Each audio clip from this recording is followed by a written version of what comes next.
The sun rose over the quiet suburban streets, a perfect facade of calm and order.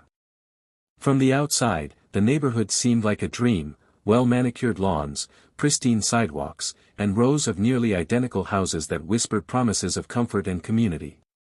But behind those gates and white picket fences, a storm was brewing, one that would test every ounce of patience and resolve a homeowner could muster. It started with a letter, slipped neatly under the door in the dead of night. The envelope bore the unmistakable insignia of the Homeowners Association, a small symbol that carried enormous power over everyone's lives in the neighborhood. Inside, the notice was simple, a fine for leaving a recycling bin visible on trash day. No warning, no discussion, just a cold, calculated decree. The amount was small, almost laughable, but the principle was suffocating. At first, it seemed like a misunderstanding. Maybe the HOA had made a mistake. But the mistakes kept coming. Another notice arrived the next week, this time for having an unapproved garden gnome in the front yard. Then the driveway was allegedly stained, a violation so petty it seemed absurd. Each fine was accompanied by a strict deadline and a threat of escalating penalties. It wasn't just the fines, it was the tone. Each letter read like an accusation, a statement of control designed to instill fear.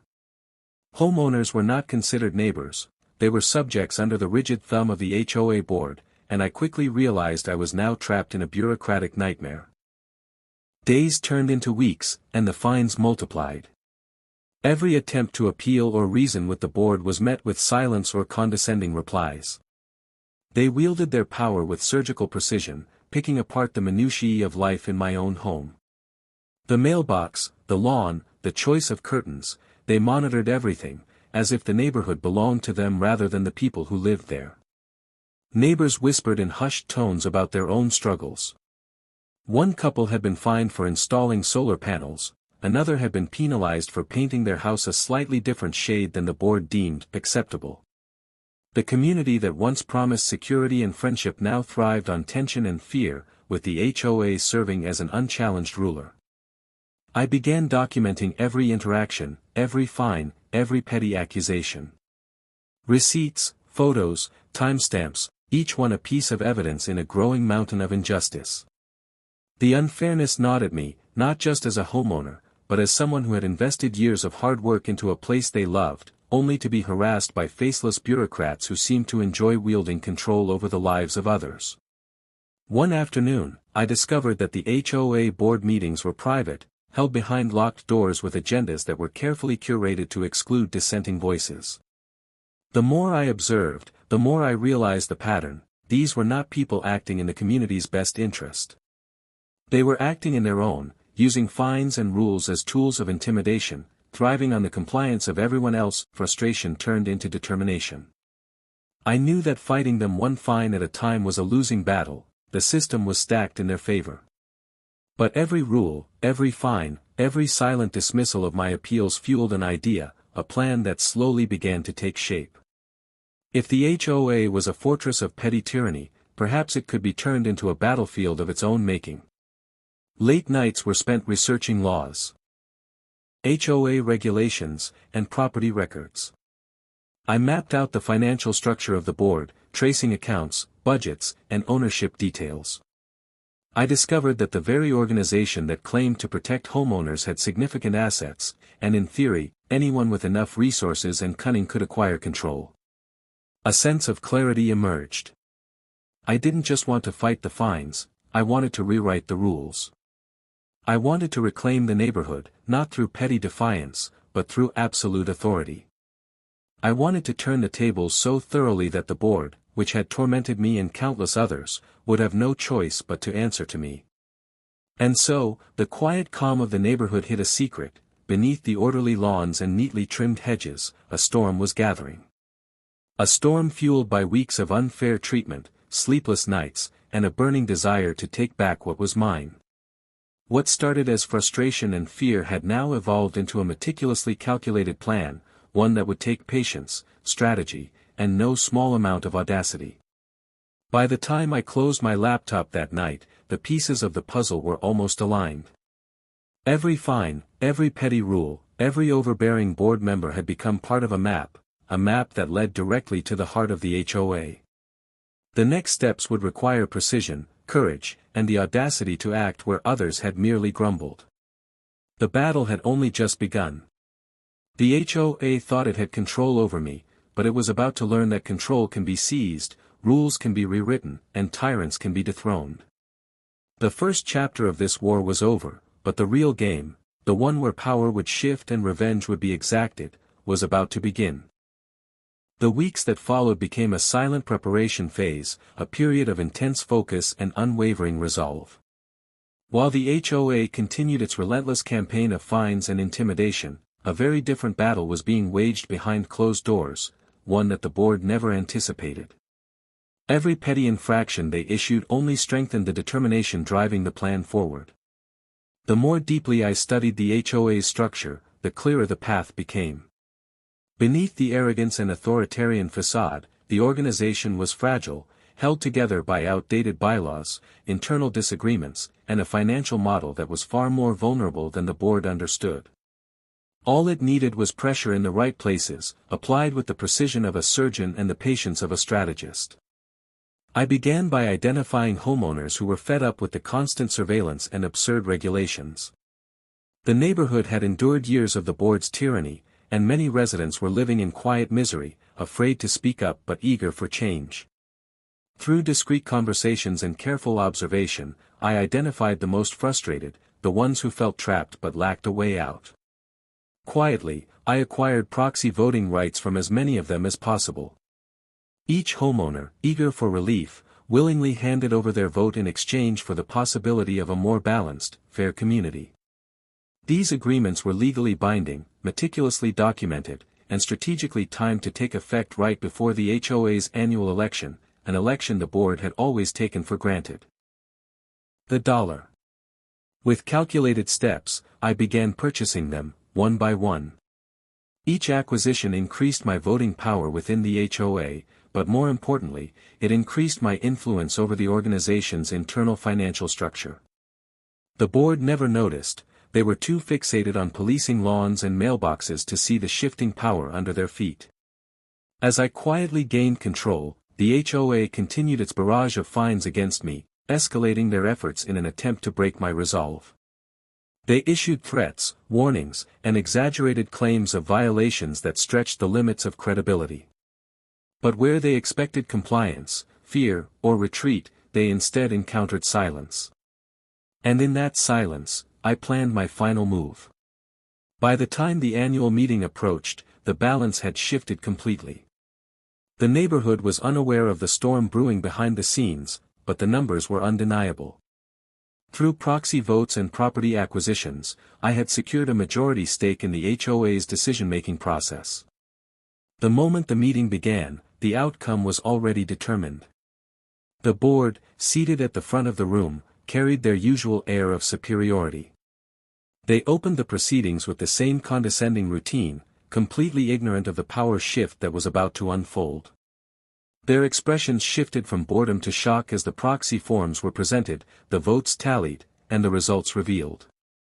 With a simple, legal majority vote, the board was removed from power, each member relieved of their positions in a stunning reversal that left the room buzzing with disbelief. Their reign, built on intimidation and abusive authority, crumbled in minutes. The very rules they had used to terrorize homeowners now worked against them, dismantling their control with mathematical precision. The new board, hand-picked, responsible, and balanced, was sworn in almost immediately. But the most crucial position was the one I designated for myself, HOA president. Not out of ego or vanity, but because the power to correct years of injustice now rested squarely in my hands. The former board members stood speechless, caught between disbelief and outrage. They demanded explanations, attempted accusations, and clung to the last remnants of their authority. But the legal documents were clear, the votes were legitimate, and the homeowners had spoken without uttering a single word. In that moment, the shift was complete.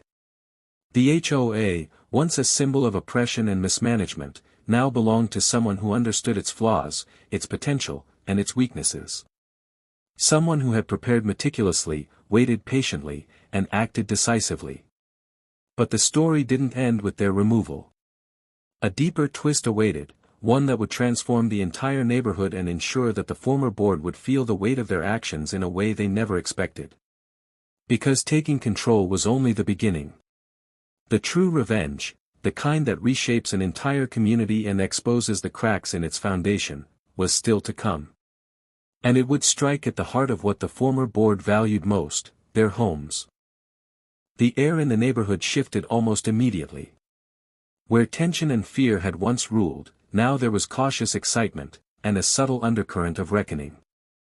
The former HOA board, once untouchable tyrants, now found themselves on the outside, staring at the very system they had controlled with such arrogance. But I wasn't finished. Removal from power was only the beginning. The real payoff required creativity, audacity, and a meticulous understanding of both law and leverage. I began by reviewing the financial portfolios of the former board members. Each of them had invested heavily in their homes, believing the neighborhood was stable, predictable, and beyond challenge. Their assets were their pride, and the very thing they assumed guaranteed their security became the tool of justice. Using my new authority, I identified a rarely noticed clause buried deep within the HOA bylaws, one that allowed the board, under certain circumstances, to require property owners to come into compliance with unresolved financial obligations or face escalated liens.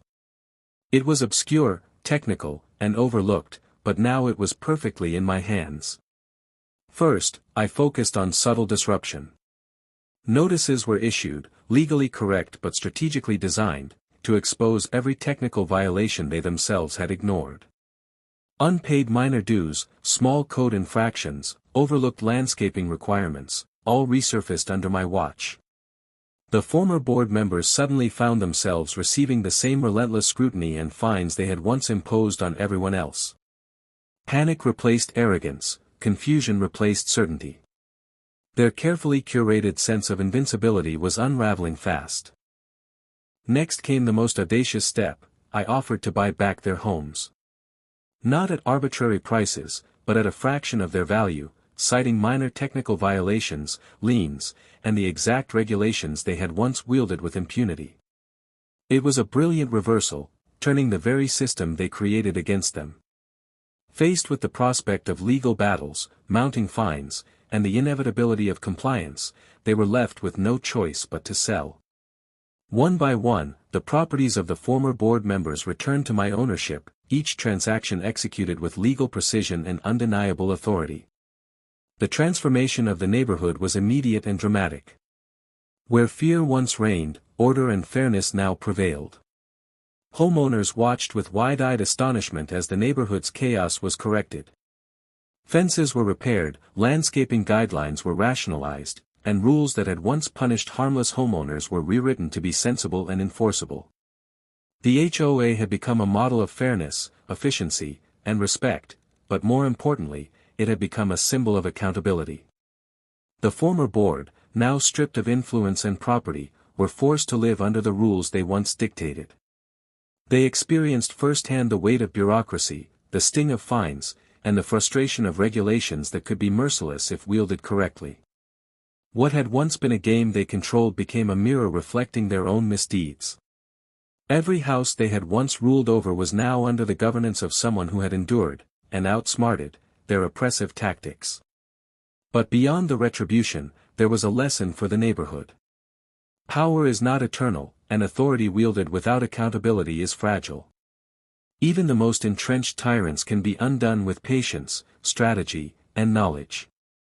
The HOA was no longer a tool of fear, it was a system of order that reminded everyone that rules exist to protect, not to dominate. For me, the victory was more than financial or legal. It was personal. Every fine, every threat, every sleepless night had been transformed into leverage, strategy, and ultimate vindication. The sense of satisfaction was profound. Not only had I reclaimed my peace, but I had also restored fairness to an entire community. The final chapter of this saga was a quiet one in many ways. There were no dramatic confrontations or shouting matches, just the satisfaction of watching the balance of power shift decisively. The former board moved out, the neighborhood healed, and the residents finally breathed freely without the shadow of petty tyranny looming over their lives. As the sun set over the now tranquil streets, the story of how one homeowner turned the tables on an oppressive HOA became more than just a personal victory, it became a cautionary tale. A reminder that patience, intelligence, and careful planning can triumph over arrogance and abuse, and that sometimes, the quietest, most meticulous actions yield the most explosive results. And in the calm that followed, it was clear, the HOA that once ruled with fear was gone. In its place stood fairness, accountability, and a subtle but unmistakable message: tyranny, no matter how well entrenched, can always be challenged, and sometimes, it can be done with style, strategy, and a little poetic justice.